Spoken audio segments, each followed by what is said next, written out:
You are listening to the Disney Dream Girls, an unofficial Disney Theme Parks podcast, and this is show number 438 for Sunday, the 15th of January 2023.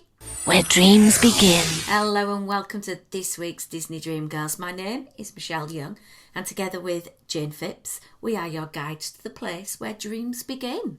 Hello, Jane. Hello, Michelle. Can I just say I'm very impressed that you're still getting the year right. I know. I am doing so well. Well, it's normally at this point, isn't it? About a couple of 3 weeks into the year, you think you've got it sussed, and then you start saying all the last year. So I'm very impressed. Well done. I was doing some paperwork at the cadets last night, though, and I suddenly was doing something in the great ether because I suddenly changed the month to February. Oh, that's wishful thinking, isn't it? It is indeed. It is indeed.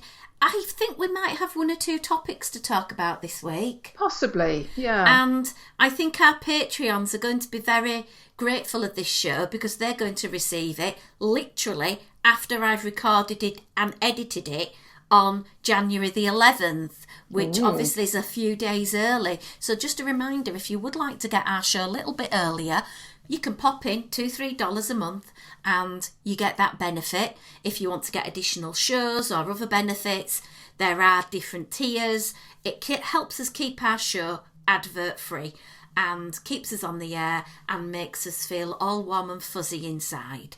Definitely. Because we don't do this show to sit back and become a Disney vlogging millionaire. We just do it to cover our expenses, meet amazing, wonderful, literally the salt of the earth people, and have a bit of a chickle along the way. Yeah, it's just about connecting with people, isn't it? Not about making money out of it. Absolutely. And that's just our story, how we came about to stumble into the world of podcasting. And it has kept us sane over the last few years of unusualness. And our friendships, I feel anyway, have strengthened because of the challenges being put in place.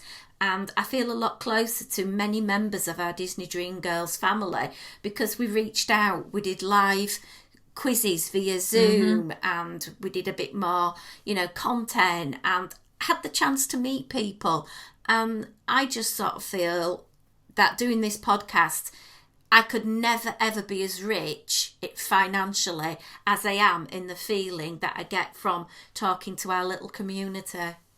Yeah, it's funny, isn't it? With we chat with people across the world, yet they kind of feel like they're just down the road. Yeah, type of thing, isn't it? Yeah. It's until I get messages from Kat and Lewis who are telling me it's 9 billion degrees because it's summer, and I'm sort of putting another log on the log burner and shivering in my fleeces.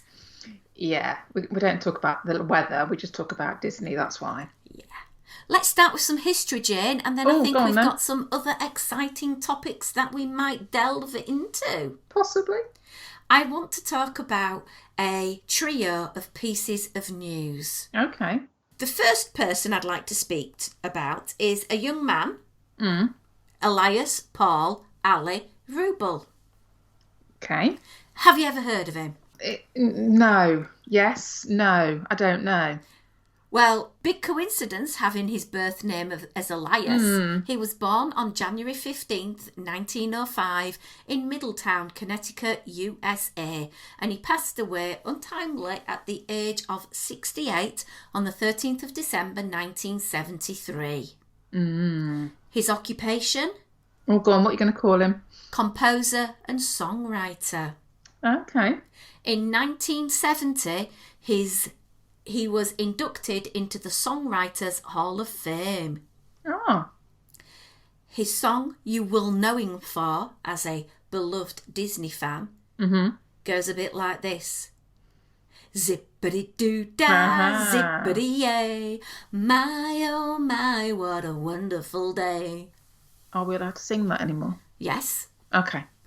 He collaborated with lyricist Ray Gilbert on that well-known, infamous song on Song of the South, which is actually heard to this day, while it is still open anyway, on the Splash Mountain attraction in the Disney theme parks. That song actually won the Oscar for Best Song in 1947. Yeah, and it has stayed its course in some respects. It's become quintessentially known with Disney, even if you don't appreciate the film that it came from.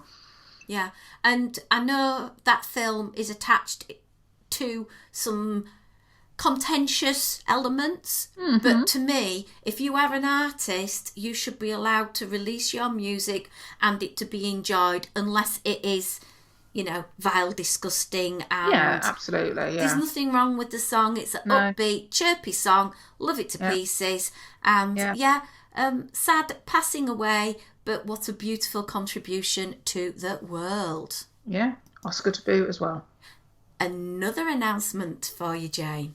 Mm-hmm. On this day, the 15th of January, a few years ago, the then CEO, Michael Eisner, made an announcement. Oh, right, okay. His announcement was there was going to be a 4th theme park at Walt Disney World. Oh, Animal Kingdom. Absolutely. The idea of Animal Kingdom was shared, and I know along the journey its path has been a little bit unusual. Had a But few changes, yeah. it's growing, and, maybe at one point we will see a reinvigorated Dinoland USA. Who knows? Just saying, my grandson Joseph is an obsessive of dinosaurs. He wears dinosaur pyjamas, he wears dinosaur socks, and he has dinosaur bedding in his cot. Yeah, it's an in with kids, I have to say. And even my Molly, at the age of 21, she has a YouTube channel called Molly's a Dinosaur. Yeah. There you go. If Disney want to start raking in money, get more dinosaur content out there. Easy peasy. Absolutely. It's like making your own printing press, Disney. And then maybe you can offset some other things with the money that you're bringing in. Just saying. I now want to celebrate a fantastic woman. Oh, Now, you know the saying, behind every good man, there is an even better woman. absolutely. Or it goes something along those lines. I know Obviously, exactly what you mean. Female-centric podcasters here. So I would like to talk about a woman behind the man. And this wonderful lady, a Disney legend, was born on the 16th of January 1890. Going back a bit. Just a bit. Edna Francis was born in Reese, Kansas, and in 1925 she married Roy O. Disney, Ah. Walt's big brother, and 5 years later gave birth to their only son, Roy E. Disney. Now, she was an ink artist in her own right, and she was made a Disney legend in 2003. Very nice. It annoys me, though. What? She passed away in 1984 at the wonderful age of 94. But it took them that long to recognise it. It took them 19 years after her death Wow. to acknowledge the fact she should have been a legend. And, her contribution to the Disney company is fabulous. If you want to read more about it, hop on over to our blog and we will link into a fabulous blog piece on D23 detailing about the wonderful life this woman has had and her contribution to the Disney company. Nice. It is indeed. So that's the 3 little bits I've got. The Very other bit, interesting. when I was doing my research journey away from history, is I was thinking, it's a bit of a quiet news week this week. What we're going to talk about? So I started pulling ideas out, and I got down to the Disney dress shop. Okay. We all know the brand, even Yeah. though the location doesn't really exist as much as it does now. And there is a Matterhorn dress out there, Jane. Oh, right. Okay. Not seen that. But it's not got the classic iconic vehicle all over it in a repeating pattern. But it is a style in the Drindle style of the traditional dress of the Alpine area. So it's a beautiful sort of green colour with floral images. It's got a sort of short strap, fitted bodice, and underneath a white fitted blouse with fluted sleeves at the elbow. It's got a red tie belt. Jane, this dress just screams, this is Michelle's. This is Michelle's. From your description, all I can think of is The Sound of Music and Julie Andrews running over the mountain. Absolutely. It is perfect. It looks like someone's got their grandma's curtains, added a bit of modern sort of green material and done a makeover from scratch. Upcycled dress. It is fantastic. I love it. I'm hoping by the time I get to Walt Disney World, it might be in Character Warehouse so I can actually afford it.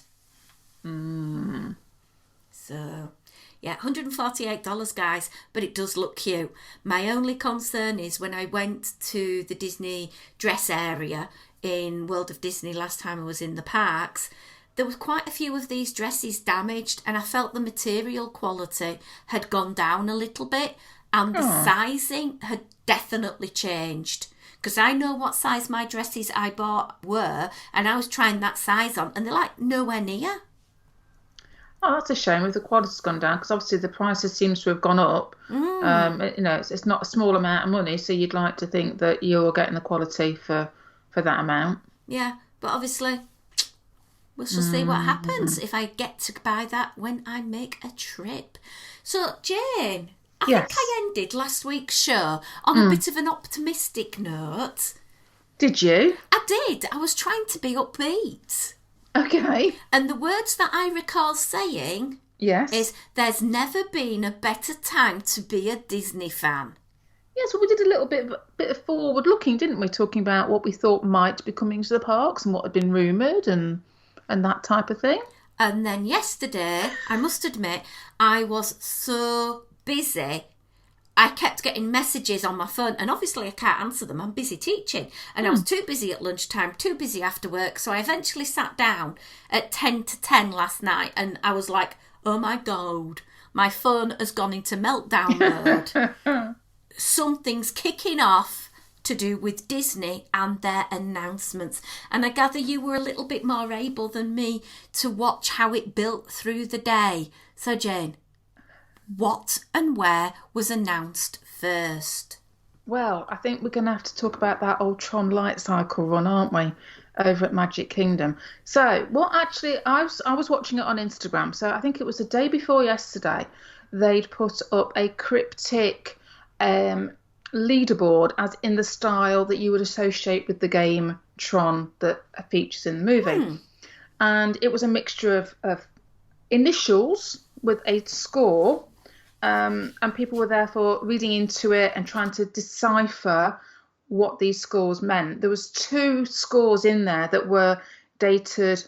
The last 4 digits were 2023, so that got everybody focused. It was quite cute. If you looked through, it had got one said MK, obviously for Magic Kingdom, and it got the opening date in there. They'd done the same for DL, for Disneyland. I saw somebody had gone through and they pulled out, I think Jeff Bridges' birthday was in there as well. So there's quite a lot of little Easter eggs hidden in amongst it. So this started the speculation as to what did these days mean, because there was 2 dates for 2023. One said US, one said CM next to it, I think it was. So there was lots of going backward and forward. Was this the soft opening? Was it the actual opening? Was it a cast member preview? All sorts.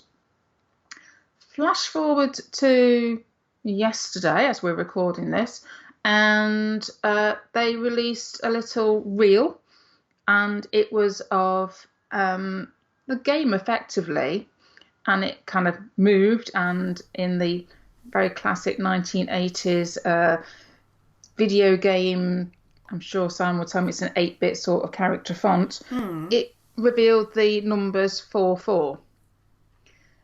So this is on the Disney Parks blog Instagram account. So I then looked at the comments thinking, okay, so that says to me 4/4, 4th of April. Because us in the UK do our dates different. So if it had been something like 1/4, we'd have been thinking 4th of January or 1st of April. Yeah, it's. I mean, I'm looking at all these numbers that yesterday and the day before, and I'm consciously having to look at the numbers and then swap everything over, trying to work out what it's trying to tell us. And I must admit, I went on and looked at the comments, And there was lots of people just genuinely going, oh, I think it must be this and this must be that and blah, blah, blah. But there was an awful lot of comments going, oh, for goodness sake, please just tell us. Stop it. Give us the date now. We want to know.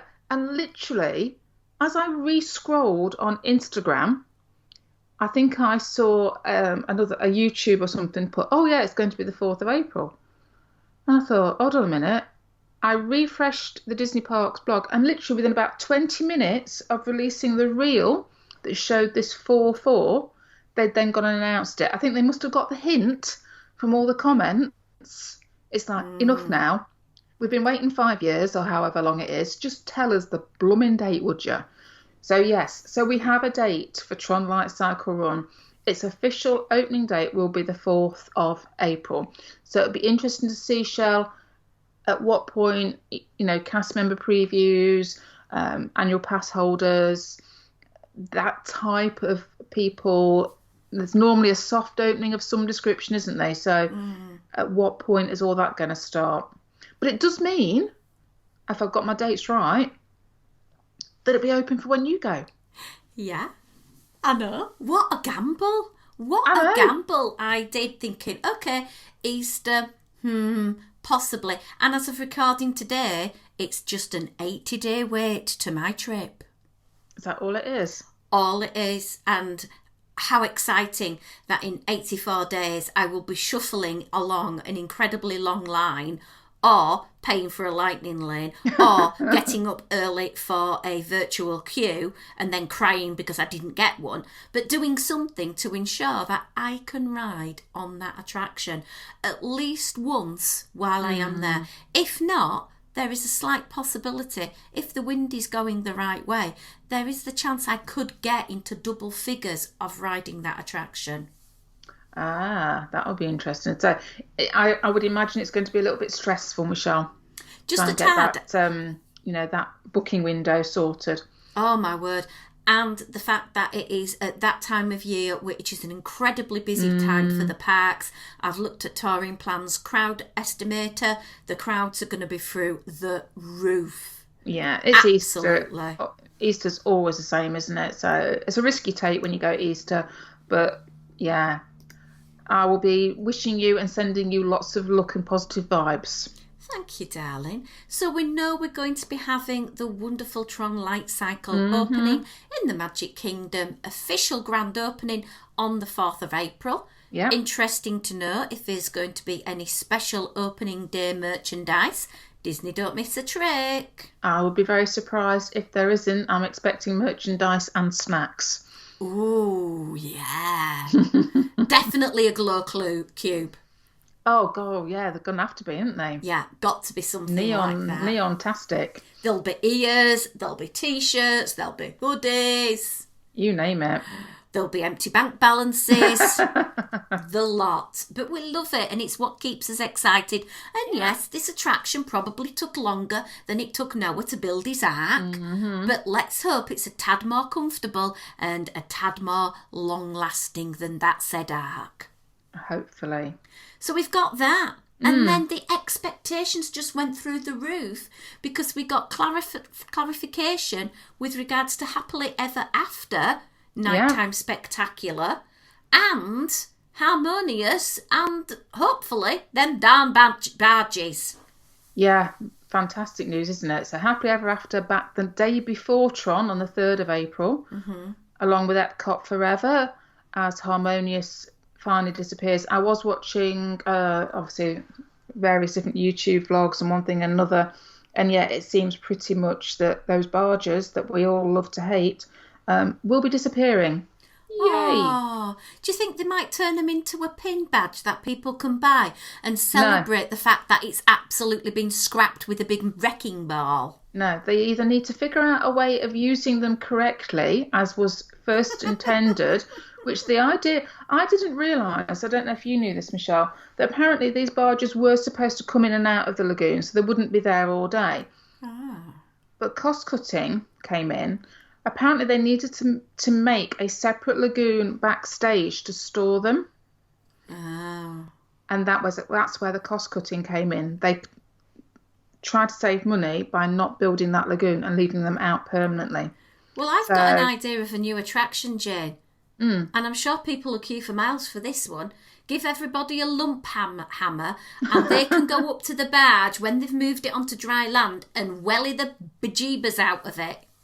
Well, in some respects, it seems such a shame that they've got this technology and these massive structures that goodness knows how much was spent on them, are now going to sit and fester. Come up with something to do with them properly. Make best use of them.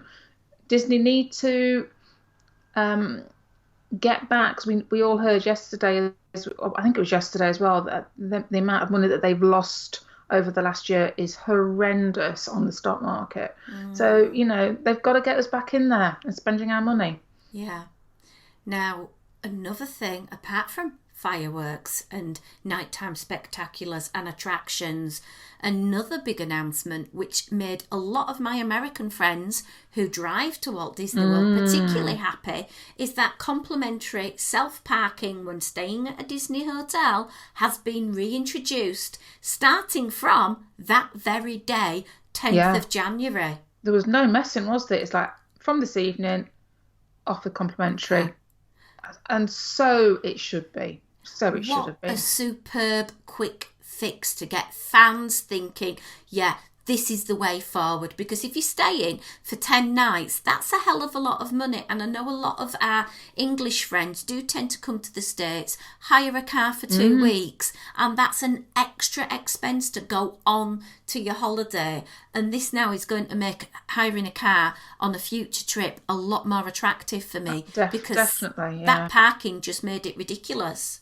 Yeah, it just seemed, I don't know. I mean, I know, travelling up and down the country in the UK, and there is that thing of hotels do charge for the parking depending on whereabouts the hotel is located, and I get that. But for Disney, when it's their own property and the car parking is so vast, it just seemed ridiculous that they ever introduced it, and it did look like a money grabbing opportunity, which they've been accused of over the last few years. And it's nice to see them listening to the feedback. I think that's what I took from this, that they very much said in their release that they want to let our fans know that we're listening to their feedback.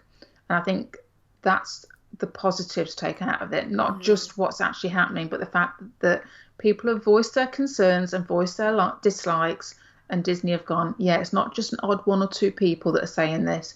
It's a lot of people, and we need to do something about it. And it was something that we really didn't need to do a lot of to make it happen. And another thing that's happened again, we're talking at Walt Disney World, we will hop over to Disneyland in a moment, that if you purchase Disney Genie, which we know ranges between $15 and $29, but in the next few months, guests who purchase this service will also receive digital downloads of their Disney Photo Pass attraction photos. That costs nothing because it's a machine that takes a picture while you're on an attraction. It's not like they even need a person in the park. No, definitely. A very simple thing to do. And that's a nice thing because a lot of people would like to have that souvenir and now they've got it. Yeah, nice little sweetener. Yeah, and it cost them nothing, really. Yeah.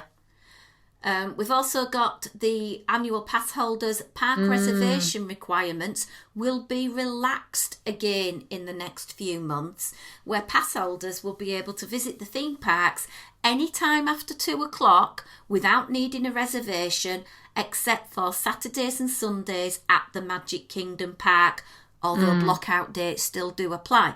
But that's amazing. That's another good one. Yeah, well, I must admit, I thought, well, this is great because surely to goodness that means that annual pass holders will take advantage of that. I would if I was them. But that, I'm thinking, the knock-on effect is if they're not making those reservations for, let's say, the Magic Kingdom because they're just going to walk in after 2, surely that frees up reservations for all of us normies that don't have the AP. Yeah, and again, they're going to get some more benefits with regards to Photo Pass. They're going to get the Photo Pass lenses, a complimentary Cinderella Castle Mural of Memories experience, and the date for that has not yet been announced, but it will be coming soon. So that is that everything for Disney World? I think so. That seemed a lot. I think it was just the fact that it was this like deluge of, they teased us with the Tron stuff. And I must admit, when I saw the first post on the Tron, I thought, oh yeah, this is going to be dragged out for a few weeks now, or we wouldn't see another post for another few days at the very least. And then to get hit with a second post, and then within such a short frame time of that happening, the actual date was announced, and then we got it was the car parking one that seemed to be flashing up on my socials.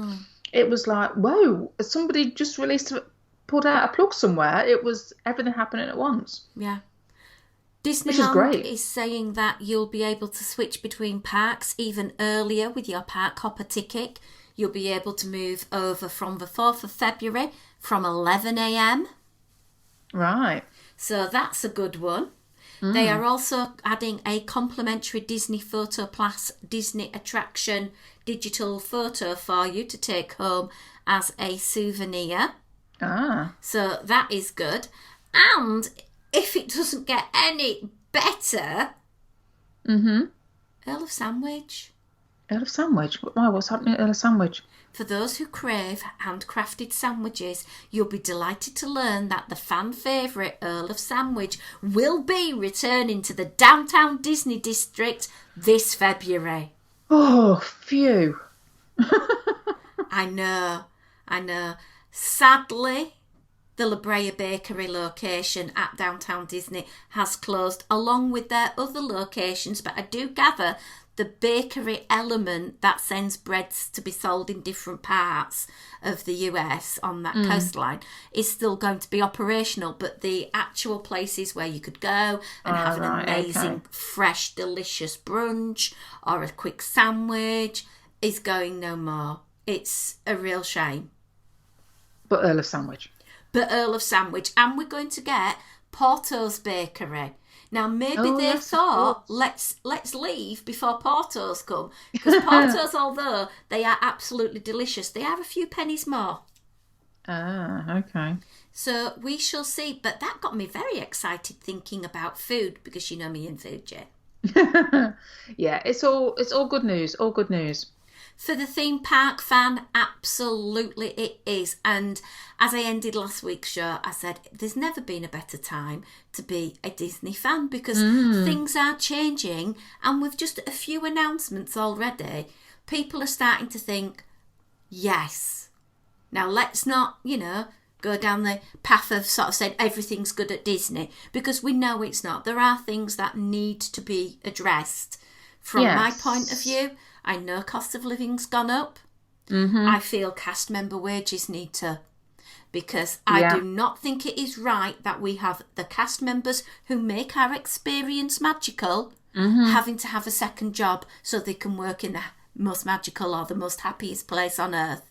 Yeah, we are in this weird scenario at the moment where, employers across the board have got to pay their employees respective amounts to cope with the cost of living that seems to be affecting us no matter where in the world that we are at the moment. And I think $1 pay rise is not enough. No. So I'd like to see this news on that. That, for me as a Disney fan, would make me more happy than Tron coming in April. That make me happier than a car driver knowing that I don't have to pay car park, because these amazing cast members make it. Because if we just got ordinary people that weren't magical, it would not be the place that is so amazing.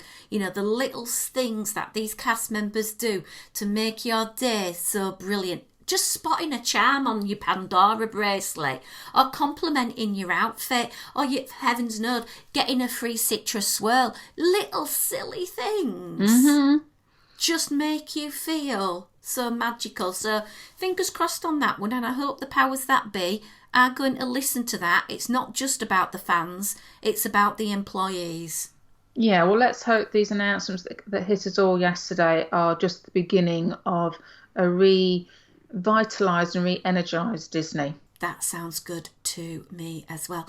So, Jane, all of these announcements... Yeah. My trip. Your trip, yes. My trip. 80 days away, and Busy, busy, busy. It's now, I've got to think about it. Well, which day am I going to go and see the fireworks at Magic Kingdom before that goes away? And then I've got to see the new show. And then I've got to go and see the bad show before that goes away. And then I've got to make sure I fit in enough time at the Magic Kingdom to try and get on Tron as many times as physically possible. And I've got new places to go and eat and try new foods out. So exciting. It's going to be a busy time whilst you're there, Michelle, and I think it's going to be a busy 80 days as that spreadsheet of yours gets reimagined time and time again. Do you know what? It's getting into the colour coding phase now, because we're now adding the next layer on. We've done the parks we want to go to. We've done the food. Now we're thinking, well, one particular person in my group, who I will remain nameless at the moment, wants to go on this particular theme park tour. Oh, we have to try and fit that in. And then we need to accomplish and maybe change somebody's dates, because they want to ensure that their trip, instead of starting on the 1st of April, starts perhaps on the 3rd of April, so that they can maximise their Tron exposure time.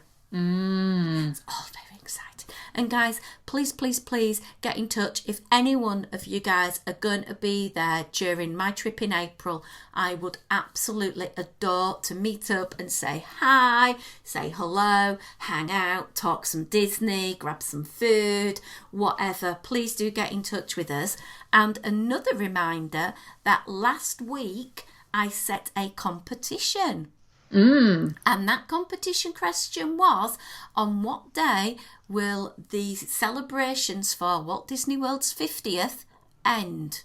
I'm keeping the competition running, and I will end that competition on the 25th of January.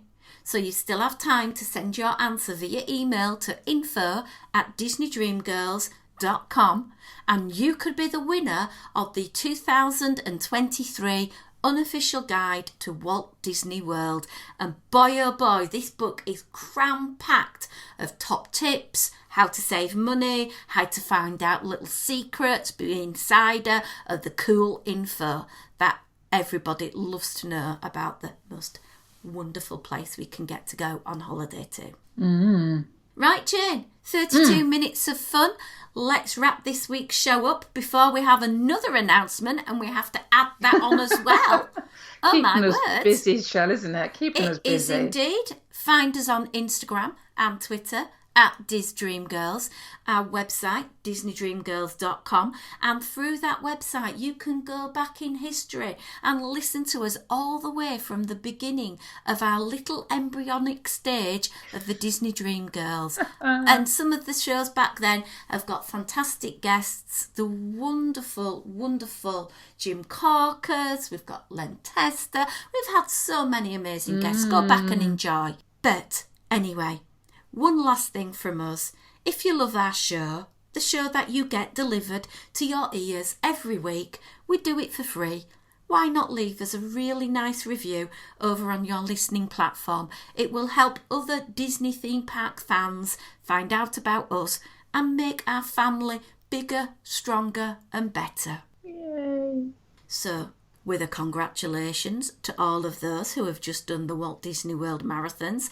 I know Christine Sir's been running away over there, and Deborah Wolfe did the Dopey. Amazing. Amazing, Deborah. Well done, girl.